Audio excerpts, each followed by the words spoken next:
આજની હાઈફાઈ અને વાઈફાઈ જનરેશનને શું ખબર કે અમારા જમાનામાં પણ એવી જાત જાતની કોમ્પ્યુટર ટેકનોલોજીઓ હતી. બાપાની બે ધોલ પડે અથવા નિશાળમાં માસ્તર કાન આંબળે કે તરત જ અમારી આખી સિસ્ટમ રિસ્ટાર્ટ થઈ જતી હતી. ઘરકામ ના કર્યું હોય ત્યારે ઊંધું ઘાલીને બીજાની નોટમાંથી ધડાધડ ઉતારો કરી લેતા. એ અમારું ફ્રી ડાઉનલોડ હતું. લખોટી, ગીલી ડંડા, કુકરીઓ, બોલ, બેટ, પત્તા, ભમરડા આ બધા જ અમારા ગેમિંગ એપ હતા. લગ્નોમાં દાળ પીરસવાનો ચાન્સ, રિસેસમાં નોટ આપવાની તક અને છોકરીની સાયકલમાંથી હવા નીકળી ગઈ હોય ત્યારે હવા ભરી આપવાનો મોકો, આ બધા જ અમારા ડેટિંગ એપ હતા.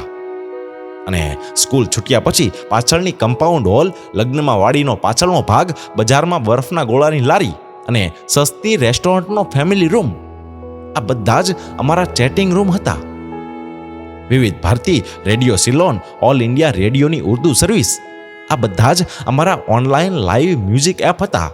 અને 20-25 રૂપિયાની ઓડિયો કેસેટમાં જે પસંદગીના ગાયનોનું રેકોર્ડિંગ કરાવીને રાખતા ને એ અમારી મ્યુઝિક ફાઇલો હતી.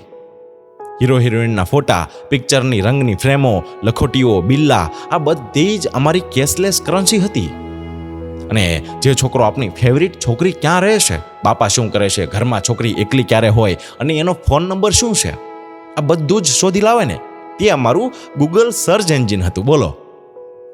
અને મારફાડ રીતે ચોર પોલીસ રમતા હતા એ અમારી પબજી ગેમ હતી. અને ગબ્બીમાં લખોટીઓ રગડાવતા હતા એ અમારી કેન્ડી ક્રશ ગેમ હતી.